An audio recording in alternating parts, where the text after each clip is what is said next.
Izejot cauri varbūt indikatoriem, ko mums rāda ne tikai likvidācijas, tad šis Fear and Greed indeks tik lielas bailes gan mēnesī, gan nedēļā, gan dienā es neesmu redzējis ļoti ilgi. Ja mēs skatāmies šīs baiļu indeksu grafikā, tad arī šeit mēs redzam, ka tiešām bailes parasti ir pašā apakšā un ļoti, ļoti līdzīgi kā šajā vietā, ļoti līdzīgs kritums.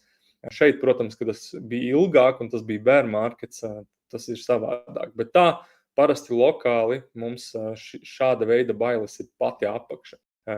Arī P-cycle indikators mums parāda to, ka, ja viņš iepriekš ļoti, ļoti precīzi noteica to augšu, es nesaku, ka tam obligāti ir jānotiek tagad, tad pat tuvu šīs līnijas nekustojās. Tā kā no šī viedokļa arī neizskatās, ka varētu būt kaut kāds tops